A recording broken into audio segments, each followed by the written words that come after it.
en la oscuridad, en el naufragio y sin destino. Andas buscando una palabra de iluminación. Esta palabra te dará luz en medio de la oscuridad.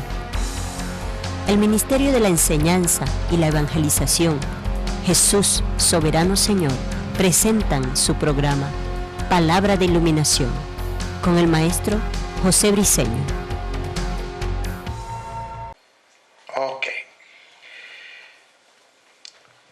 Esta es nuestra clase número 5 acerca de lo que es la sanidad en Cristo.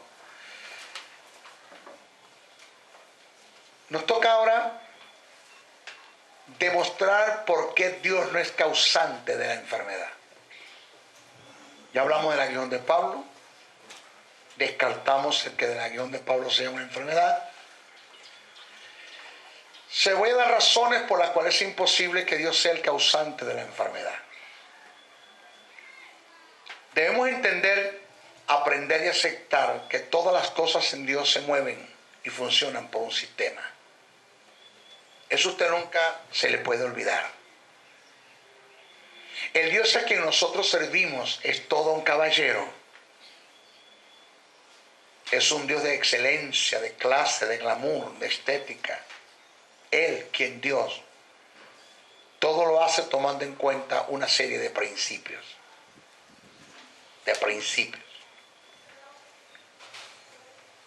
¿Qué es un sistema? Un sistema es el conjunto de normas y de principios que han quedado establecidos para que a través de su conocimiento y la aplicación se alcancen los objetivos. Hay principios de reciprocidad, principios de correspondencia mutua, principios de liberación, principios de sanidad, principios de santidad, principios de autoridad, principios de finanzas. Escucha esto que le voy a mostrar ahora. La teología, vamos a llamarlo así, es una ciencia que se enlaza en todo. ¿Por qué digo esto como verdad paralela para llevártelo a otra aplicación?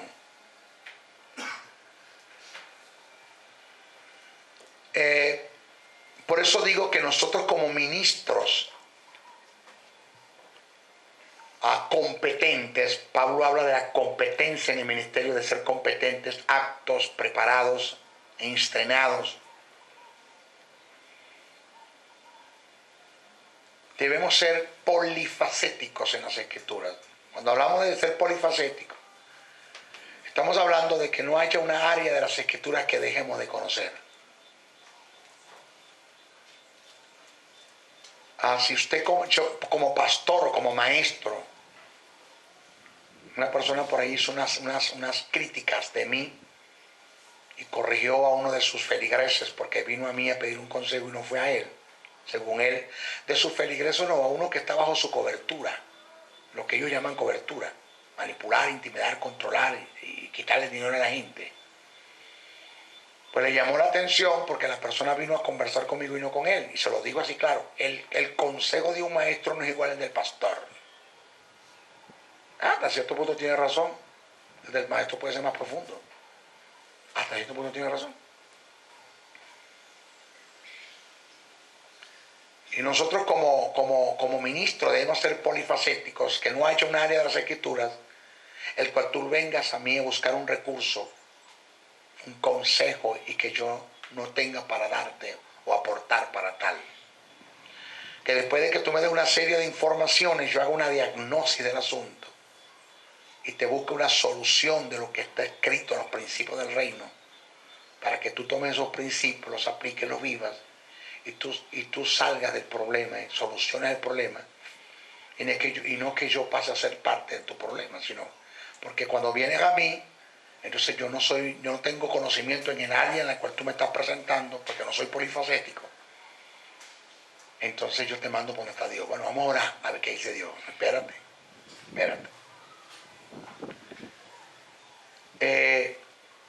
así como, ¿usted ha escuchado al hermano Juan de los Palotes, el pastor Juan de los Palotes? ¿Usted lo ha escuchado? Wow, yo lo escucho con un mensaje de autoridad. Qué hombre, como Dios lo usa, ¿no? Si no, mira, la autoridad es muy bueno. Ese hombre es muy bueno en la autoridad. Y hablando de finanzas, no tiene vida, en finanzas no sabe mucho. O sea, algo así como una especialidad. Como una especialidad. No, te tiene que ir al cardiólogo. Porque eso tiene que ver con el corazón. Y el cardiólogo tiene algo que ver con los riñones. No, es el urólogo. Porque es especialista en riñones, el urólogo. Y tiene algo que ver con matriz. No es el ginecólogo, el ginecólogo. Entonces, lo estamos viendo como una especialidad. El pastor Juan de los Palotes es bueno en finanzas, pero Pedrito Pérez, que pastorea, también es bueno en esta autoridad. Pero por allá el hermano Francisco, que también es pastor, es buenísimo en sanidad, en neumatología. Pero no me hable del apóstol Cornelio, el que quiere por allá por arriba, para allá. Ese es bueno en cristología. No, yo soy bueno en todo, chicos. Nosotros deberíamos ser buenos en todo. Porque para eso fuimos llamados, ser enteramente estrenados para toda buena obra. Que yo les quiero informar con esta verdad paralela que les mostré, en que la teología en cuanto a vivencias, no en cuanto a que usted tenga conocimiento para aportar, sino en cuanto a vivencias, también debe ser polifacética en usted como vivencia. Es decir, jamás yo puedo presentar un tema completo, total, acerca de neumatología sin hablar de cristología. Yo tengo que tocar la cristología, aunque sea parte, segmentos, para poder explicar neumatología, porque esto se enlaza. Pero ¿cómo voy a enseñar un tema de sanidad en Cristo si no hablo de cristología, si tiene que ver con la obra de la cruz? Si tiene que ver con el Espíritu, porque el que sana es el Espíritu. Si tiene que ver con autoridad, porque esto es con autoridad, sometiéndose a los principios de autoridad, conocer el sistema de lo que es autoridad. Si tiene que ver con fe, porque esto es por fe. Entonces igual, ¿cómo pretendo de que Dios intervenga en mi vida en un área de la sanidad cuando yo no conozco lo que es autoridad? Y por no conocer quebranto los principios de autoridad. Sí me está agarrando lo que les quiero informar.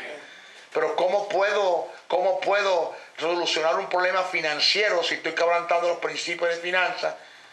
Quebrantando principios que tengan que ver con autoridad, quebrantando todo lo que tenga que ver con sanidad, porque el no vivir sano es un derroche financiero que se va por ahí por quebrantar principios. Entonces, una cosa con la otra. No solamente se necesita el conocimiento polifacético como ministro y como feligrés para aplicarlo en la vida, sino para enseñarlo a la vida y enseñárselos a otros, sino también se hace falta para aplicarlos en la vida y para que esto pueda funcionar. De allí la gente que murió enferma creyendo que creían y no creían, no tenían fe, estaban llenos de cibernética, de yoga, de ciencia cristiana, de positivismo, de acuerdo mental, de gente que sí tenían fe pero que no conocían la paciencia y no se mantuvieron en fe, los tipos de paciencia, de gente que conocían la paciencia y la fe y la autoridad pero que no conocían los principios de higienidad, lo que tiene que ver con la higiene y con el consumo de los alimentos, y así todo. Entonces, esto es algo donde yo debo ser polifacético tanto en el conocimiento como para tener una polifacia, se puede decir eso también, en cuanto a la vivencia. ¿Ok? Entonces, yo debo conocer que Dios es un caballero. Dice amén a eso. Es un caballero. Mire, es un caballero. Dios no es un tirano, no es un cobarde, no es un ingrato, un desgraciado, un inmisericordia, un indolente, como para ponerle un cáncer a la hermana Petra en la matriz para que se muera esa vieja del cáncer. Eso no es Dios, esa no es la mentalidad de Dios. Eso no lo hace Dios nunca. Dios es bueno. Mire, un sistema es el conjunto de normas y de principios que han quedado establecidos para que a través de su conocimiento y la aplicación se alcancen los objetivos.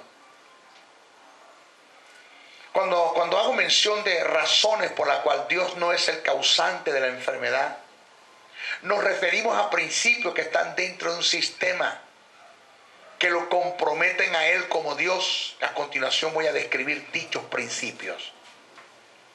Vamos a ver, deme causa, deme razones.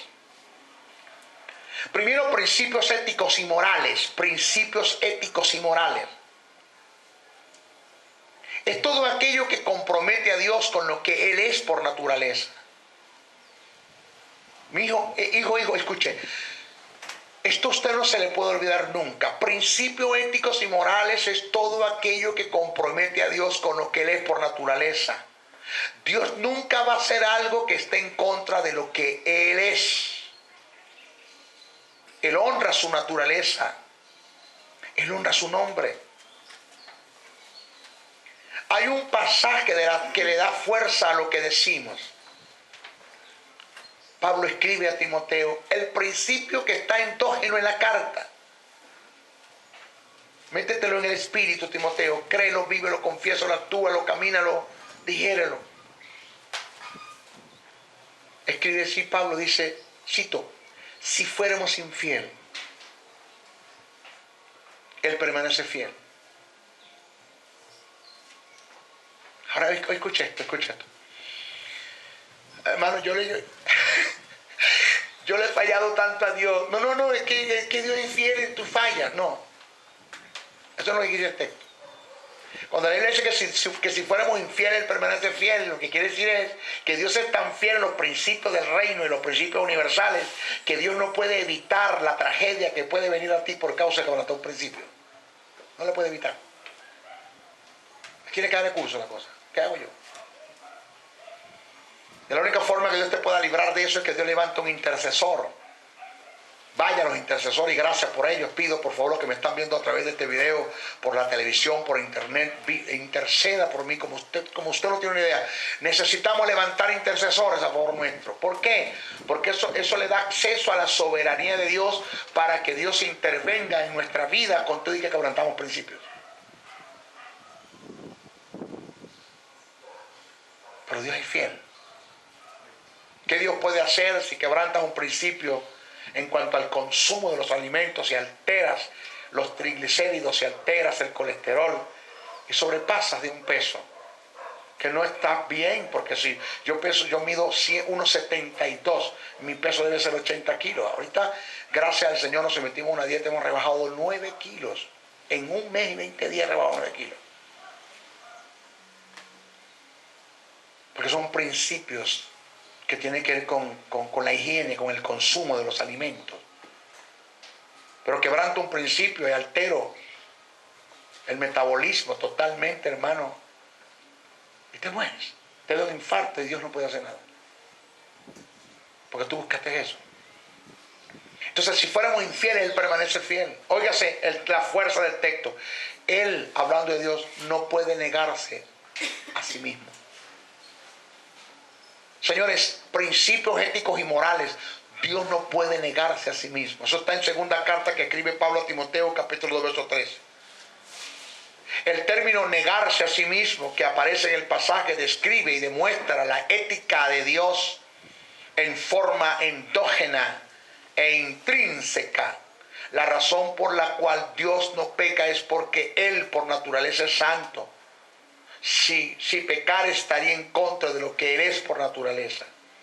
El pasaje dice, sino como aquel que os llamó es santo, sed también vosotros santos en toda vuestra manera de vivir, porque escrito está, sé santo porque yo soy santo.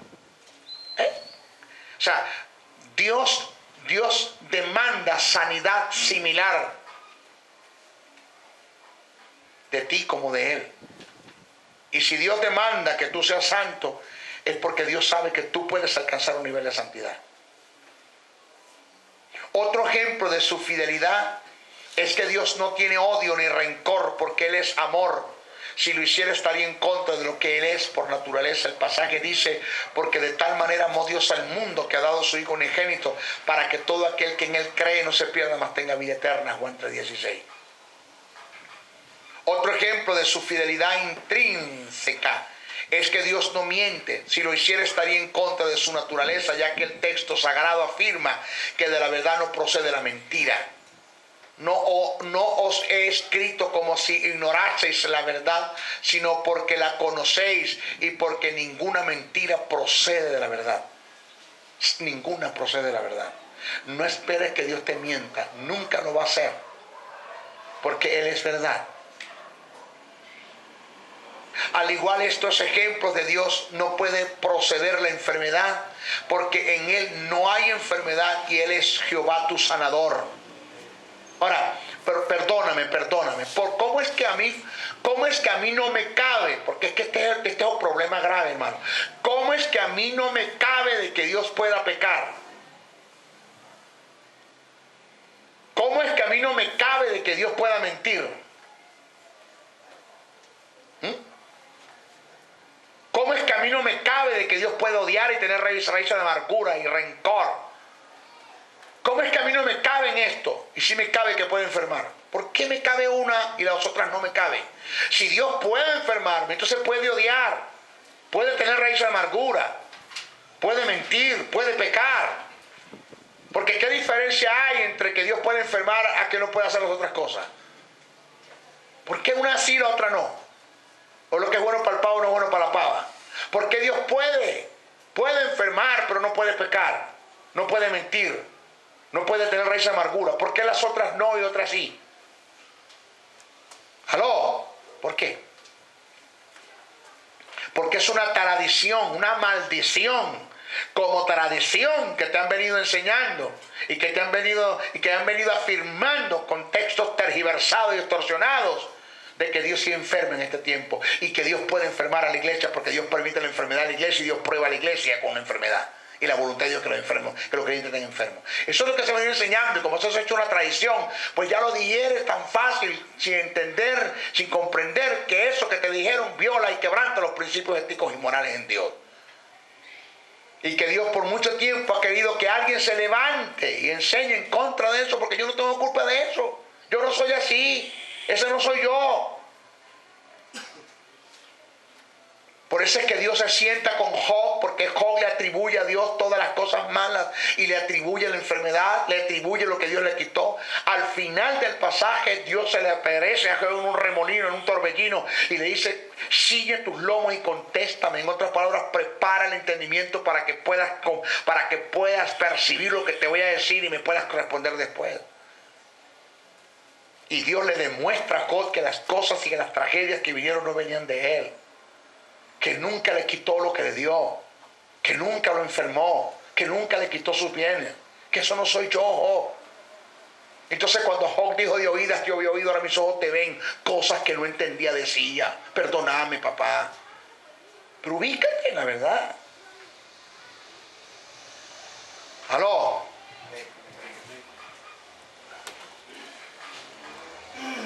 Señores, en el Antiguo Testamento Dios se manifestó a su pueblo con su propio nombre, agregado por lo que se conoce como los nombres redentivos. Estos se pusieron de manifiesto de acuerdo a unas circunstancias para cubrir una necesidad. Entre estos nombres perfila Jehová Rafa.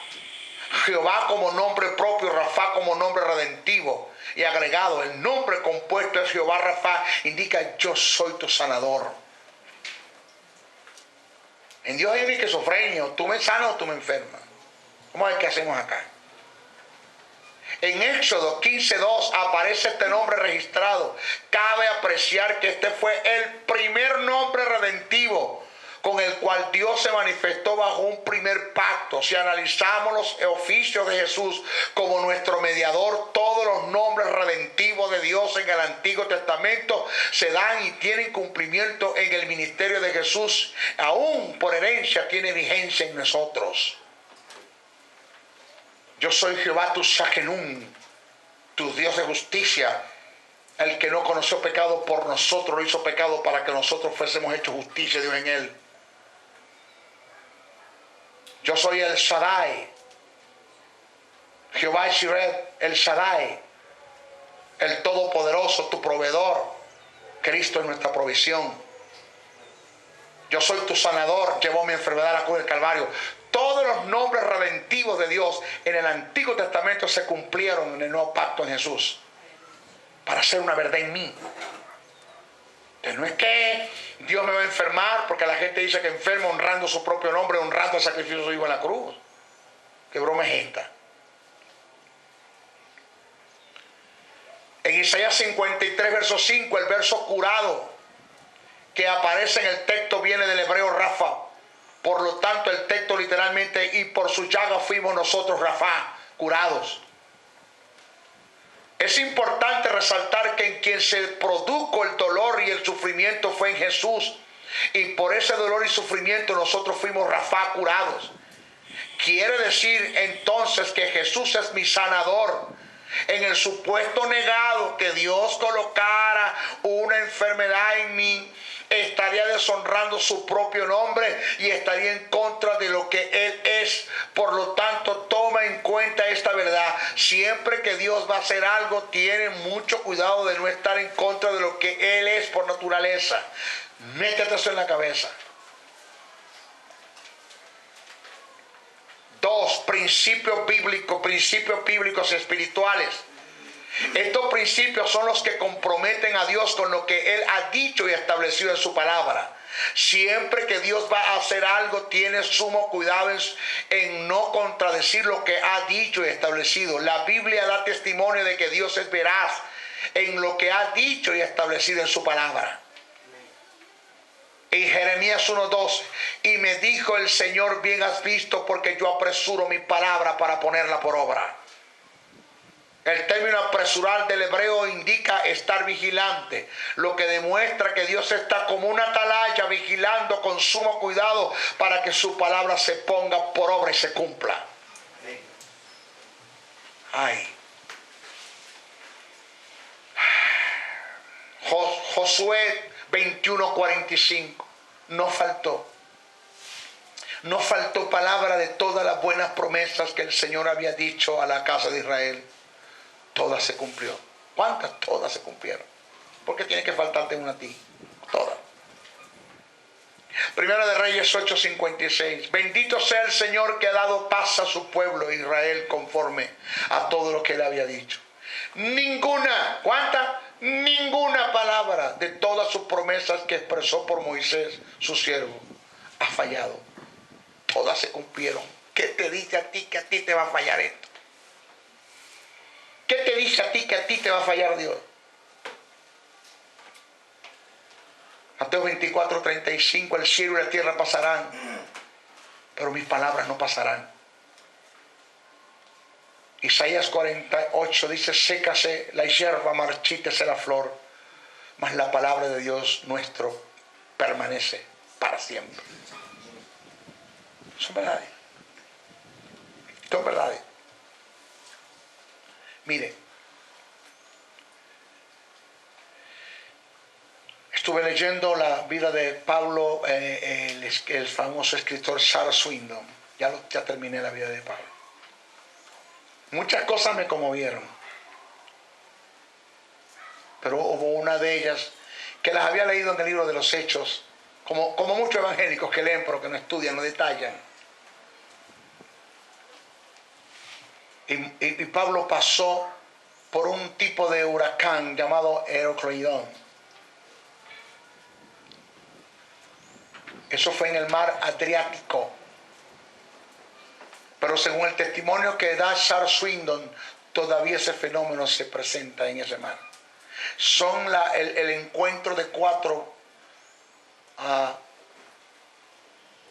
olas de viento que se consiguen y forman un remolino.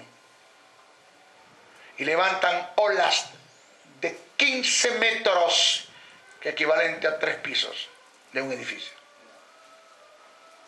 Con un mar turbulento. 14 días tenían sin comer, porque ¿quién va a comer tan preocupado a la deriva? Sin timón, sin velas. El velero todo se rompió, la guía del viento se destruyó todo, brújula, no había estrellas, un mar ennublado, día y noche, ubíquese. Día y noche, 14 días.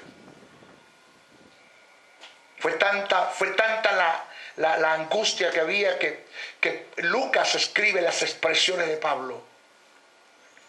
Pablo expresa y dice: perdimos la esperanza de vivir. Perdimos la esperanza de vivir.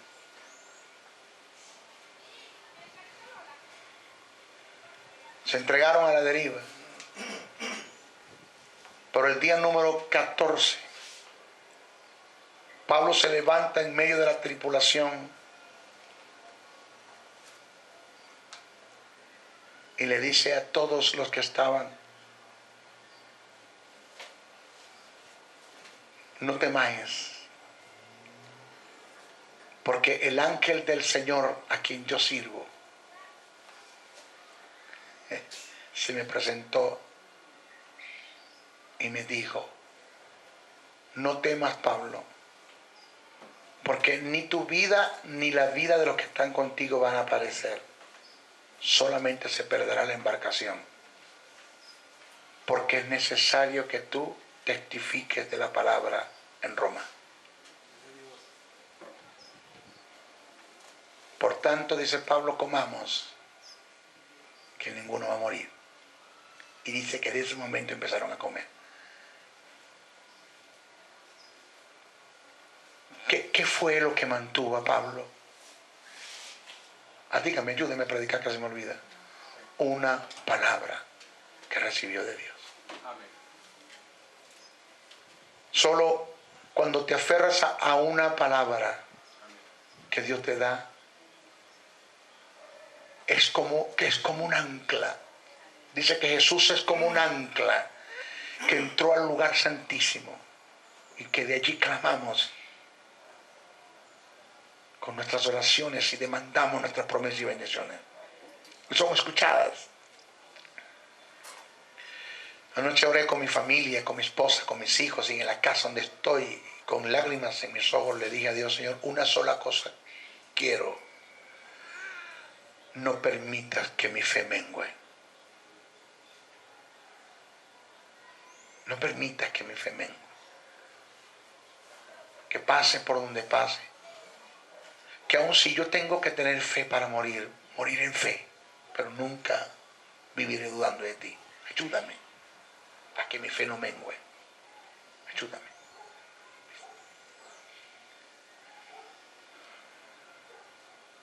Dios nunca va a contradecir una palabra que te dio.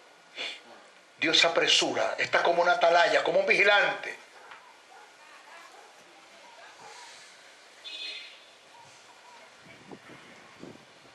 Dios está esperando.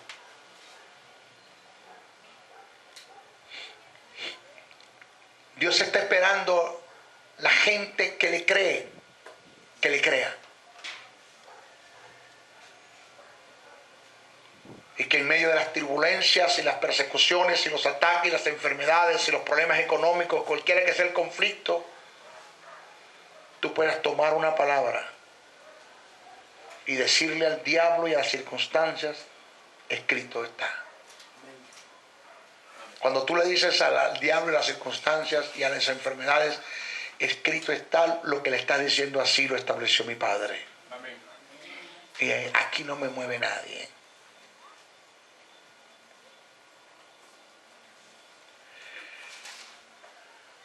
Cuando tú dices: escrito está, Dios le da un codazo a Cristo en el cielo, que está a su diestra, y le dice: dime qué es lo que yo dije. Me gusta eso, que me citen la palabra, que me confronten, hijo. ¿Qué dije yo? Dime, ¿qué dije yo? Dime. Y le citas a Dios la palabra en fe. Dios mira a Cristo y Cristo mira a Dios, le dice: ¿qué hacemos? Nada. Ya citó la palabra, la cree. Dile al Espíritu Santo que haga la obra. Amén. Que sane la enfermedad. Amén. Que pague las cuentas. Que resuelva el problema. Amén. Que lo saque del conflicto. Sácalo. Ahí. Y van a haber milagros. Amén. Y van a ver, mira, la intervención de Dios va a venir a ti, que vas a ver lo sobrenatural, lo sobrenatural, que un mundo lo ve sobrenatural. Y que los incrédulos lo ven sobrenaturales, pero que para ti debe ser normal la intervención de Dios, porque tú crees que Dios lo puede hacer. Amén. Amén. O sea, no es tener un conocimiento intelectual de Dios, sino conocer a Dios. Dios te va a llevar a conocer. Dios te va a llevar a conocerle. No sé cuántas veces tiene Dios que agarrar el barro, construir y partir y volverlo a agarrar, construir y partir. Porque hasta que Dios no termine en ti la obra, no te va a soltar. No te va a soltar. Bien nos queda la canción de Alex Campos. Te saludo, hermano, si me estás viendo. Al taller del maestro vengo. Cincel, martillo, fuego, golpes. Pero Dios no te va a soltar hasta que no termine en ti la obra. Porque el que comenzó en ti la obra la va a perfeccionar.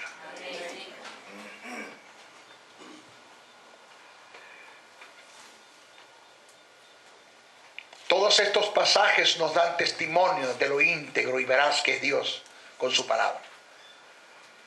Si Dios me enferma, estaría violando su propia palabra y quedaría como un farsante y un mentiroso, ya que en su palabra está registrada la sanidad como parte de la regeneración del hombre, siendo la sanidad su herencia y su legado. En Isaías 53, versos 4 y 5, y en primera carta que escribe Pedro 2:24, quedó establecido que fuimos sanados en la cruz del Calvario. Ni siquiera Dios puede retroceder lo que Él mismo hizo y estableció. Ni siquiera lo puede retroceder. Uno de los principios que debemos tomar en cuenta, que tienen mucha fuerza, que su palabra rige el universo. Oiga, su palabra rige el universo. La Biblia dice: quien sustenta todas las cosas con la palabra de su poder. ¿Sabe cómo se llama eso, Ronald? Un milagro continuo. Milagro continuo. Porque una cosa es que tú tengas problemas con la insulina porque no tengas páncreas. Y yo le ore a Dios por el poder del Espíritu y Dios te hace el páncreas. Eso es un milagro creativo.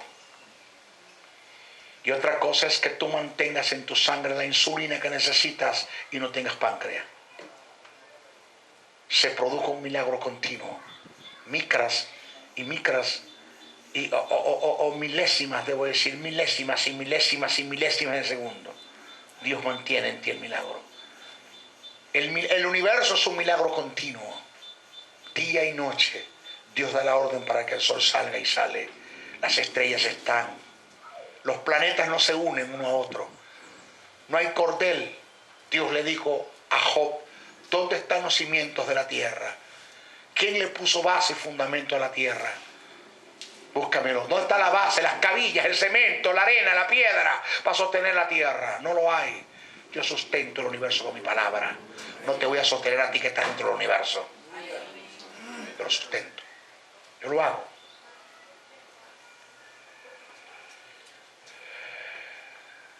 Quien sustenta todas las cosas con la palabra de su poder. Hebreos 1:3. Mis hijos, si Dios deja de cumplir su palabra, ella pierde autoridad y se acabarían todas las cosas. Entraríamos en un caos total porque ella sustenta el universo. Por esta causa es imposible que Dios proceda, es imposible que de Dios proceda la enfermedad, porque invalidaría toda su palabra y entraríamos en un caos total y completo. Se acabaría esto. Como principio de Dios establecido, Dios estableció juramento sobre su palabra. Otro principio que está dentro del sistema, que es imposible que Dios te enferme. Dios estableció juramento sobre su palabra. En las Escrituras aparecen algunos textos que hacen referencia a los juramentos de Dios. Y dijo: por mí mismo he jurado, dice el Señor. Génesis 22:16. En Éxodo 6:8, y os meteré en la tierra por la cual alcé mis manos jurando. Dios juró con manos alzadas. Salmo 89:35. Una vez he jurado por mi santidad y no mentiré a David. Jamás. está comprometida la santidad de Dios en el juramento. Si Dios miente a David, deja de ser santo. Quiero destacar una observación de la seriedad que implica un juramento bajo las culturas hebreas. Jurar o hacer un juramento indica la afirmación decidida de una promesa. Además de esto, la raíz hebrea de jurar y de 7 es la misma. Algunos conjeturan que jurar es de alguna manera septuplicarse, o sea, es como hacer 7 veces el juramento al mismo tiempo. Y de esta forma quedar comprometido con la persona que se le hizo el juramento 7 veces. Según la raíz hebrea que indica jurar, se afirma lo siguiente: Dios no se dispuso a jurar 7 veces, sino que hizo 7 juramentos en uno. Según la Biblia, Dios se septuplicó en el juramento que hizo sobre su palabra, quedando comprometido moralmente por 7 veces a quien le hizo el juramento. Leemos. Porque cuando Dios hizo la promesa a Abraham, no pudiendo jurar por otro mayor, juró por sí mismo, diciendo: de cierto te bendeciré con abundancia, te multiplicaré grandemente. Y habiendo esperado con paciencia, alcanzó la promesa. Porque los hombres ciertamente juran por uno mayor que ellos, y para ellos el fin de toda controversia es el juramento para afirmación. Por lo cual, queriendo Dios mostrar más abundantemente a los herederos de la promesa la inmutabilidad de sus consejos, interpuso juramento para que por 2 cosas inmutables, en las cuales es imposible que Dios mienta, tengamos un fortísimo consuelo los que hemos acudido para asirnos de la esperanza puesta delante de vosotros. Hebreos 6, 13, 18. Señores, este pasaje nos revela cómo Dios interpuso juramento sobre su palabra, jurando por sí mismo, porque no encontró otro mayor por quien jurar, porque no hay Dios más grande que Él. Por eso la Biblia dice: horrenda cosa te caerá en manos de Él. No dice de un. Dice del Dios vivo, porque hay uno solo, Él solo, no hay más nadie. No encontró un Dios más grande porque jura y juró por Él mismo. En todo juramento hay factores que son determinantes y que se deben tomar en cuenta para precisar si el juramento tiene validez. Señores, todo juramento tiene valor cuando detrás de dicho juramento hay una pena. Ejemplo de esto es cuando usted va a un tribunal como testigo. Lo primero que hacen es someterlo a un juramento con la finalidad de evitar un perjurio. Si lo toman en dicho acto que perjurio, lo cual indica falsear el juramento a causa de una mentira, tiene la pena de prisión, según lo dictamina el tribunal en el cual usted está cometiendo dicho delito, que es decir mentiras en el tribunal, en el estrado. Eso se llama perjurio, falsear el juramento a causa de la mentira. Note que el valor del juramento es la pena implicada o implícita sobre el juramento. Esto indica que el juramento debe tener una pena, porque si no es así, el juramento no tiene valor. O sea, yo voy a un tribunal, me coloca la mano en la Biblia, jura decir la verdad, nada más que la verdad y solamente la verdad, lo juro. Me ponen en el estrado. ¿Qué le hace confiar al tribunal, al juez, al fiscal, al abogado de la defensa, al jurado? ¿Qué le hacen confiar en ellos que usted va a decir la verdad? Que usted está bajo juramento y usted sabe que si usted falsea el juramento o entra en perjurio por decir una mentira, a usted le caben de 6 meses a 6 años de cárcel. Según lo dictamina el tribunal, en el momento puede ser condenado. Ya está en un tribunal. Quiero decir que lo que le da fuerza al juramento y credibilidad a lo que está el juramento, quiere decir que lo que le da fuerza y credibilidad al juramento que usted hizo y lo que me lleva a mí a confiar que usted va a decir la verdad es la pena que está sobre el juramento. Si detrás del juramento no hay una pena, el juramento no tiene valor. ¿Estás acá? Amén. Llevándolo al juramento de Dios que Dios hizo. Detrás de dicho juramento tiene que haber una pena. Si no, el juramento no tiene valor. O sea, Dios juró. Pero imagínese usted los cuerpos policiales en Venezuela buscando a Dios porque mintió. Para meterlo en la cárcel porque entró en perjurio. Busquen a Dios. Monten alcabala por todas partes. Busquen a Dios que mintió. Esto quiere decir que si Dios hizo un juramento, detrás del juramento tiene que haber una pena. En otras palabras, Dios tiene y puede ser afectado por causa de la mentira que dijo porque entró en perjurio. Porque si el juramento que Dios hizo no tiene una pena, entonces el juramento no tiene valor. Porque igualito el Dios que juró, como no hay pena, puede mentir porque no hay quien lo ponga preso. O sea, detrás de dicho juramento tiene que haber una pena. Si no, el juramento no tiene valor. Implícitamente está claro que la pena está en que Dios dejaría de ser Dios. Porque Él está incluido en el juramento. Es decir, Dios es la garantía de dicho juramento. Porque no consiguió un Dios o alguien por un Dios más grande por quien jurar, juró por Él mismo. Indica que Dios está comprometido con el juramento. Y si Dios no me cumple su palabra, está entrando en perjurio y Dios dejaría de ser Dios porque Él es la garantía del juramento. Jesús dijo en Mateo 23, 20, 22, el que jura por el trono, jura por el que está sentado en el trono. Y el que jura por el que está sentado en el trono, jura por el trono mismo. Esto a su vez indica que con el juramento que Dios hizo, no solamente estaba comprometiéndose a sí mismo, sino también el trono en el cual Él está sentado.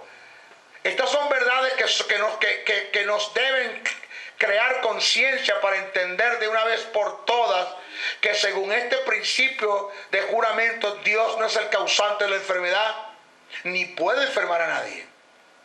Porque no solamente Dios se pierde si no cumple su palabra, al no cumplir, al entrar en perjurio, sino que se pierde el trono, porque el que jura por el que está sentado en el trono compromete el trono mismo.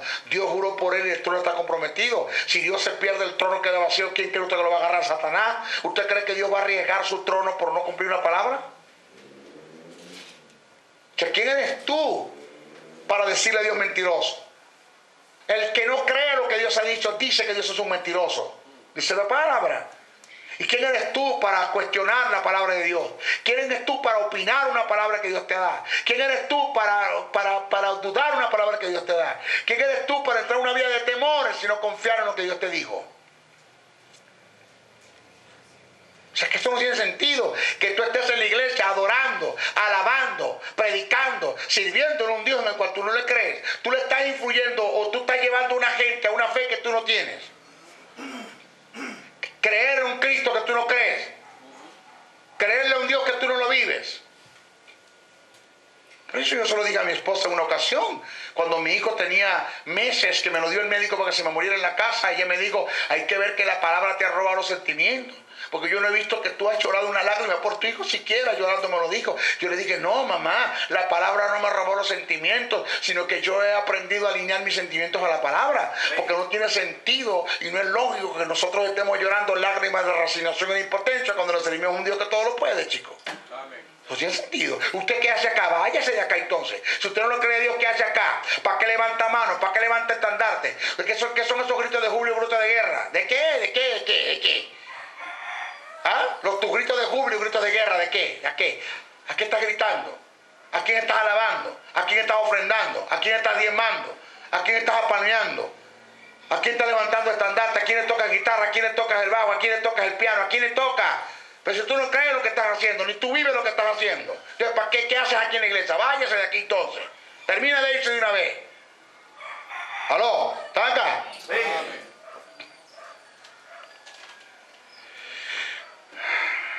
Bueno, la próxima clase hablamos de pacto de regeneración como principio del sistema. Bendiciones, bendiciones, bendiciones. Si has sido bendecido a través del mensaje transmitido en este programa, comunícate por los teléfonos 0058-416-860-7602, 0058-414-9992 o al 0058-261-737-3387. Escríbenos a los correos electrónicos josebriceno77@hotmail.com, Jesús Soberano 77 @hotmail.com. Y si deseas seguir disfrutando de estos mensajes, ingresa a nuestro portal web maestrojosebriceno.blogspot.com. Suscríbete a nuestro canal en YouTube o visítanos en Facebook. Será hasta una nueva oportunidad en su programa Palabra de Iluminación.